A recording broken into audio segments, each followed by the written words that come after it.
Anime has always had a strong reputation for characters that don't exactly fit the gender binary. From characters who are quite literally trans to more ambiguous characters to even just characters who cross-dress. Many of them have become beloved amongst anime fans and even more still have become trans icons in their own right. This embracing of androgyny has always been fascinating from a Western perspective where most characters can barely even be queer without it being a federal fucking issue. This, coupled with Japan's less than stellar treatment of queer people, has created a very interesting dichotomy. I have a few theories on why anime has so many genderqueer characters in comparison to the West, but I think it really boils down to three main reasons. The first is that Japan already has a long history of gender nonconformity, especially in the entertainment industry. The second is America's constant censoring and politicization of queer content, and the third simply just comes down to the intended audience of anime. Before I elaborate more on these points, I should probably introduce myself. Hi, I'm Denoyle, and I love anime, which you honestly should have been able to guess by now, and if you haven't, I don't know where you've been. I obviously have a special adoration for many of these gender nonconforming characters. Part of that might probably have something to do with being trans, I don't know, I'm still looking into it. But they're also just really fun characters typically that I may have desperately wanted to be when I was younger. I think the other side of this fascination for these types of characters is that they really do only exist in anime. Don't get me wrong, we have shows that depict characters that don't conform to any sort of gender norm, but it's such a different vibe, I guess. I don't know, I guess part of me also wants to figure out why so many of these characters speak to me so much more than many Western depictions of nonconformity. So, yeah, I guess we'll figure this out together. Also, before I start, I will typically be using the term gender nonconforming as one big catch-all term that encompasses everything from trans characters to cross-dressers. Mainly because I think it can get very confusing what individuals think of their own gender identity, especially the farther back into history we get. So it's easier and more cohesive to just use the term gender nonconforming. At least, that's what I think. I think that's everything I have for you, other than to, of course, like and subscribe and all that fun stuff, and I don't know, I guess let me know who your favorite non-conforming character is in anime. So, with all of that out of the way, let's start the video. Many countries and civilizations all throughout history have some way of categorizing nonconformity. Be it in the form of myths or classifications, most ancient civilizations had something to say about it. The Greeks had the myth of Hermaphroditus, along with Apollo and Dionysus being traditionally androgynous. The Norse pantheon had Loki, who similarly was depicted as androgynous. And on top of this, many cultures have some variation of third and fourth genders. As a little aside for you JoJo fans, Dragona's character is most likely a reference to Hawaii's third gender. It's not too hard to understand why civilizations would need classifications for this. Between intersex people literally existing and many people just not wishing to perform the gender they were assigned for one reason or another, myths and classifications would typically need to appear to answer that. And Japan is no different. Kinda. Japan also had its own form of a third gender, though it was a lot different than most of you are probably imagining. The gender was defined as wakashu, roughly translating to young person. Despite it being a third gender, it was only used for boys. For all intents and purposes, wakashu described a boy's adolescent phase, a time between being a child and an adult, what we would typically think of now as a teenager. This phase would typically range from 7 to around 17-ish.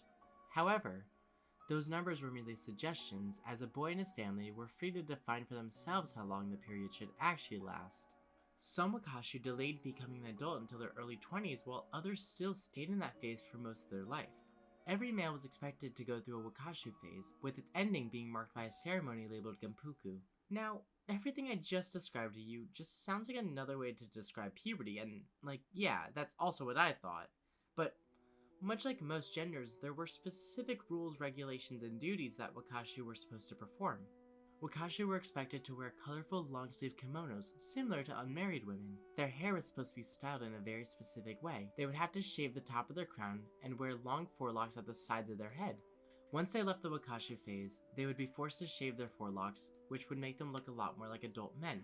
On top of having specific looks, the wakashu were expected to have sex with both men and women. Depending on who they were having sex with changed what role they played in the exchange. A more passive role would be given for other men and a more active role with women.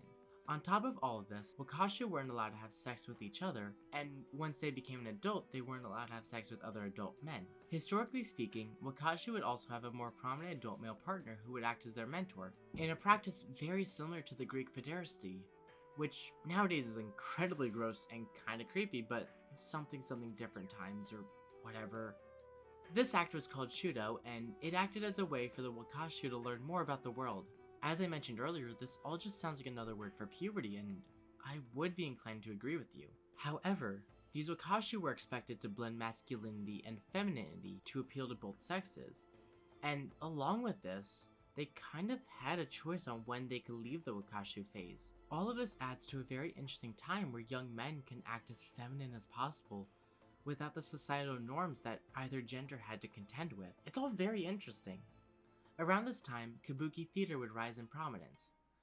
Kabuki started up as an all-female dance troupe where women would act out both male and female roles. This type of theater would become popular for its more suggestive themes, along with many of the troupe's members being prostitutes. During many performances, younger samurai would break out into fights over the performers, so much so that the shogunate at the time ended up banning women from appearing in kabuki at all. As such, this caused men to jump in and start playing all of the roles. Originally, the female roles were played by wakashu, but when the samurai also started fighting over them, there was also a ban on them performing kabuki until they were at least 15. So now, kabuki was officially made up of just male actors, and if we learned anything from Elizabethan theater, it means that some of these men are going to need to start playing female roles. These actors were referred to as Onnagata, and they were so much more than just cross-dressing thespians. Before I elaborate on that, I want to take a quick detour into Buddhist philosophy. In Buddhist philosophy, there exists a concept known as Henshin, which literally translates to change body or transformation. This term was originally used to describe deities who took human forms to spread Buddhist teachings. From there, the term took on new meaning with a process called Henjo Nanshi, which is just classic ancient sexism, truthfully. The concept of Henjo Nanshi is that a woman must work to be reborn into the world as a man. This was because women's bodies were considered polluted and considered a lower form of existence. Women weren't allowed to achieve enlightenment without transforming into a man. This term was also used to describe intersex people in the Edo period. So, what does all of this have to do with kabuki theater and the Onnagata who acted in it? That's a solid question actually, and the answer is a lot. One of the best Onnagata in Edo, Japan, Yoshizawa Ayame, first adopted the term Henshin and used it to describe the process of an Onnagata embodying femininity. Now, if I may, I'm going to go on a second tangent about Ayame. Yoshizawa Ayame was an early kabuki actor slash Onnagata. As I mentioned earlier, he was the most celebrated Onnagata of his time, along with quite literally writing the book on how to embody femininity as an Onnagata. Needless to say, he's a little bit of a big deal.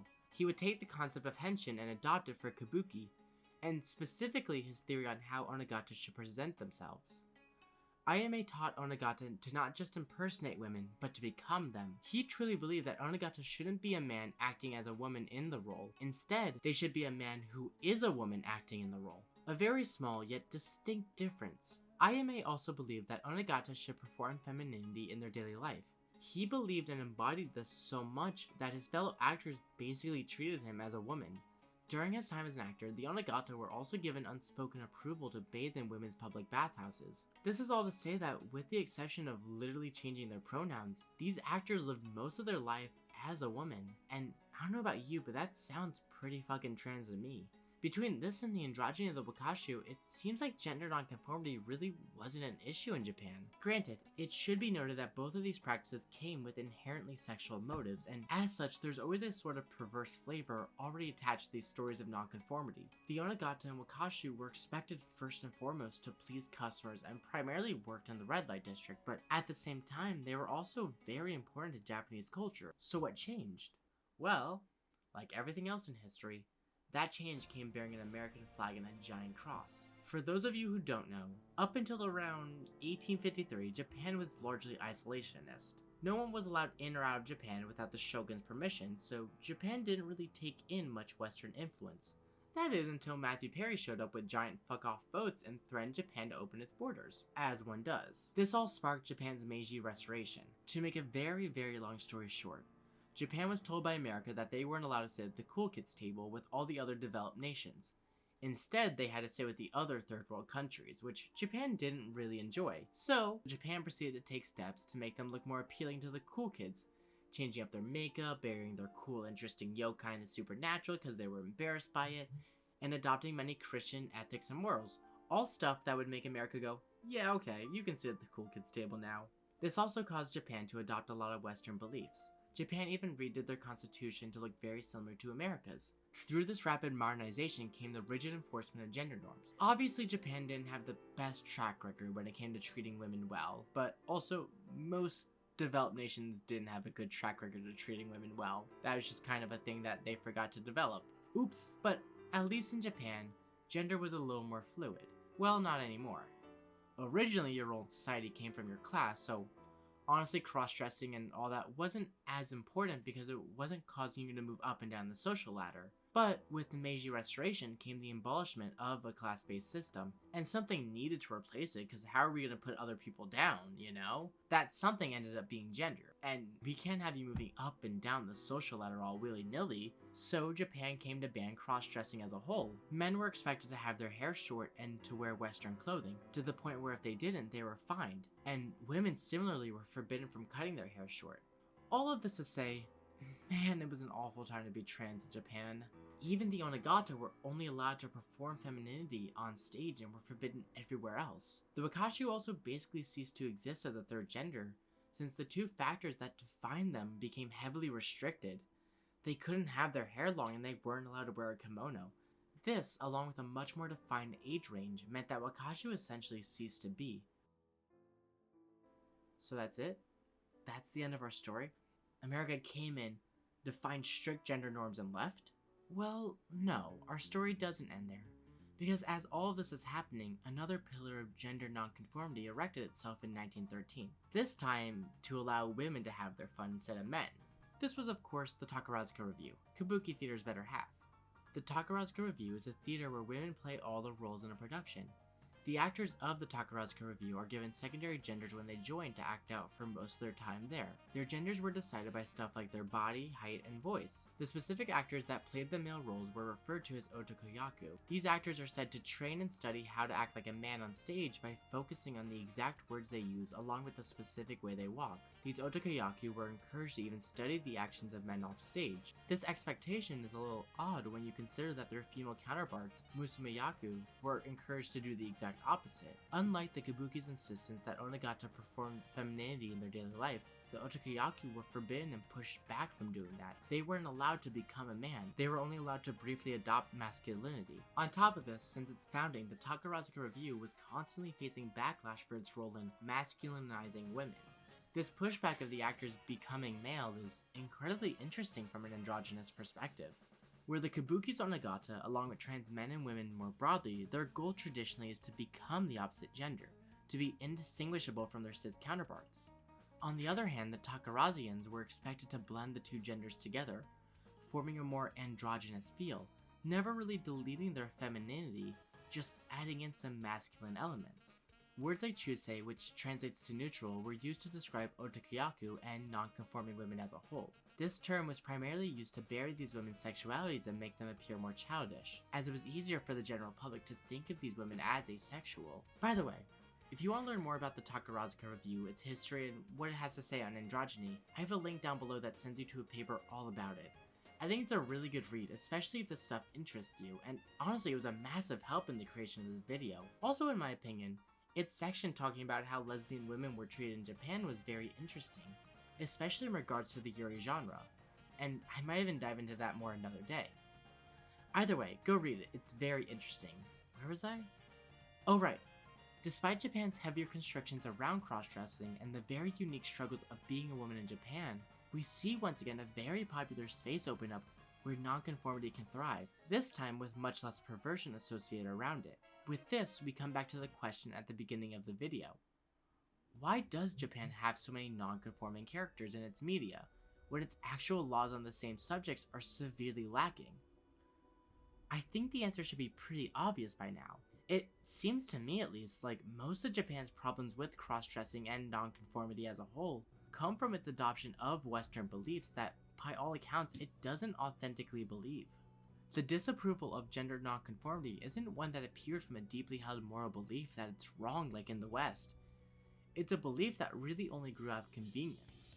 Most Japanese citizens grew up around some form of gender nonconformity, whether it's in the form of kabuki theater, the Takarazuka review, or in the modern day, where trans people and drag queens are seen on TV as entertainers, along with obviously now anime. The concept of appearing as the opposite gender has always held strong roots in the Japanese entertainment industry, so naturally that would extend to anime. Modern day even has echoes of the wakashu in the form of otakonokos, men who cross-dress for fun. They aren't trans, at least a vast majority of them aren't. There are even a few cafes that have their entire staff as otakonoko, and much like the Onnagata, the kabuki theater, or the otakoyaku of the Takarazuka review, this practice and these jobs act as a great cover for actual trans women as well. So, with a better understanding of Japanese gender history, let's move over to America's awful relationship with gender. Unlike Japan, who has a very fluid understanding of gender for the most part, especially when it comes to their media, America has a very rigid understanding of gender. And this mainly comes from the fact that America as a nation is ruled and governed primarily by Christian beliefs. Despite being a nation where freedom of religion is granted, many of the moral philosophies that govern America are deeply rooted in Christian ideology, and most American moral panics are caused by people doing things the Bible forbade. And this isn't hard to understand why. America was literally founded by Puritans who were upset by how the Church of England practiced its religion. So baked into the very core of the country was a religious backbone that already had less than savory opinions about queer people and especially trans people. From here, I could go into the history of trans people and gender nonconformity in America, but honestly, it's not as fascinating as in Japan. Maybe it's because I live in America, so any Japanese history already is interesting and exciting, but I don't know. There are no big groups of individuals practicing nonconformity. It's mainly just a bunch of fringe cases here and there of trans people, and honestly, it's just a bit less interesting than, I don't know, talking about how kabuki theater had these Onnagata that were essentially women day in and day out, or how the Takarazuka review had this beacon of androgyny to it.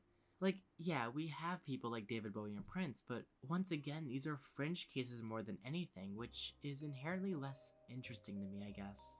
I don't know, I could be wrong. Anyways, unrelated. I do think there is, however, a really big reason why we don't see as many gender nonconforming characters in our media, aside from the aforementioned Christianity effect. That reason appears in 1934, under the name of the Hays Code. The Hays Code was a set of guidelines every major studio had to contend with in order to make movies. It was in effect from 1934 to 1968. Its main goal was to rid movies of moral depravity. This included forbidding cursing or using the Lord's name in vain. It also forced depictions of law enforcement and similar systems to be presented as wholly good, and if they weren't presented as such, it was to be clear that this was the exception, not the rule. Very fun and not at all limiting stuff like that. There was another teensy tiny little thing they banned from movies. That was, of course, homosexual content, the most morally depraved. The only form of homosexual content that was even allowed on screen was only if it was heavily implied and it was given to villains. It's actually why all of Disney villains are hella queer-coded. In my opinion, this code did a lot to push back queer representation in TV and movies as a whole, to the point where only recently have we gotten characters who can be openly trans without it being a punchline to a bit. I personally believe that since Japan didn't have this 30-year gap limiting what they could create, it allowed for both a lot of gender nonconforming characters, but also for them to exist in many different roles. Let's be honest here. While I am over here singing the praises of nonconforming anime characters and how much I love them, we should also acknowledge that their existence wasn't always a good thing. Don't get me wrong, they always existed, but for so many of them, it was as the butt to a joke surrounding their gender. But as time has gone on, these characters have evolved and the jokes with them. Their gender is no longer a butt to a joke, it's just a part of them. I think of characters like Najimi from Komi Can Communicate, who on the surface definitely seems like their entire joke is that their gender is unknown, but the fact is, it's really only brought up a couple of times throughout the entire series, and very rarely is the joke that Najimi is androgynous. It's just more of a fact of the character. All of this to say, I think part of the reason why Japan's non-conforming characters are so prominent is because in the early years of anime, they weren't barred from creating those types of characters. On top of that, since these characters existed since the early days of anime, they were essentially grandfathered in as tropes, and like all tropes, they were brought into many series as references to be iterated upon. In my opinion, the final reason behind the differences in representation isn't as strong of an idea as the previous two, But it's still worth noting, and it comes down to the target audience. It's no secret that anime is primarily aimed towards teens and young adults, and as such, the themes are typically allowed to be much more complicated, especially compared to America, where cartoons are primarily aimed towards children, and many of the adult animations are sitcoms that don't tend to cover heavy subjects. Now, why is this important? The reason is because, at least over here in America, it's heavily frowned upon to show kids queer stories because it might influence them, or some bullshit. As such, only recently have characters been openly queer.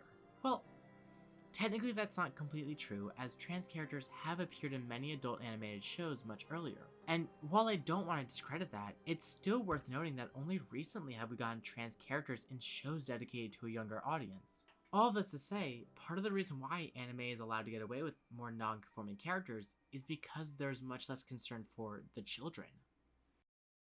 Alright, as I've gone over in this video, there are many reasons why anime has so many characters that break traditional gender rules, but I do want to go over a few more miscellaneous things that I'm not exactly sure where else to put. The first is that the other really big reason as to why anime has so many non-conforming characters does kind of come from the fact that, unlike with English, much of a person's gender can be expressed by how they speak. This doesn't mean a completely static you speak like a man or you speak like a woman. From what I understand, you can mix and switch between both patterns of speech as you feel like and as the situation calls for it. And on top of that, there are many different pronouns you can give yourself that are, once again, very fluid and mainly dictated by you and your situation. For example, watashi, boku, and ore can all refer to a man, but under very different circumstances. This was a very, very brief explanation of it all. Mainly because, quite frankly, I don't speak Japanese, let alone understand the minute differences between men and women's speech patterns. I barely even understand that difference in English. I just know it exists, and it helps with keeping many characters androgynous in ways our language simply isn't capable of. The second thing I want to address is how much of the history of kabuki theater and the Takarazuka review has impacted anime. When you think of gender non-conforming characters in anime, your first thought typically goes to characters who look like a girl despite being a guy. It's a trope for a reason, you know how it is. But what you see much less is the opposite. There are far, far less women who look like men, and that's mostly because femininity is so much more coveted in Japan. Like we saw earlier, men were encouraged to embrace their femininity and to pass as a girl. Meanwhile, women were encouraged not to kill their femininity, but to instead fuse it with their masculinity to make a handsome man. And for the most part, handsome women are shown in anime, albeit arguably not as often, and typically they only appear in all-girl settings or harem settings. As much as this is a trope, it's also worth noting that where femboy characters are typically mistaken as girls, handsome women aren't mistaken as men. They're just called handsome, and both men and women tend to crush over them. And this trope mirrors the Takarazuka review's own otakuyaku. In a lot of ways, it delegitimizes trans men's existence, and honestly, I don't have enough experience or knowledge to even tackle that subject, but I did want to mention it. On top of this, it's also worth noting that anime fans tend to delegitimize trans masculine characters. And for those of you out there who would like to see more trans masculine anime characters, I have been told these series have pretty good representation. I don't know, I haven't seen them, but I am relaying it to you. Now, I think that's it, so I guess on to the conclusion. So, at the beginning of this video, I asked a very simple question. Why do so many anime characters break gender convention? And the answer was always quite simple, honestly.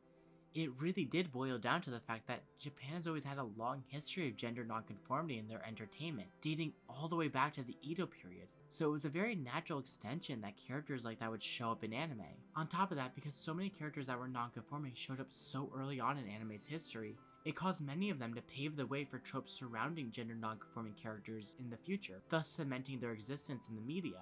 I hope you enjoyed the video and maybe learned something? I know I did, and I personally found the topic very interesting, but let me know what you guys think. Plus, I've heard commenting helps me with algorithm stuff, or whatever. I don't know, I just hope you enjoyed it and have a great day, so, yeah, goodbye, I guess.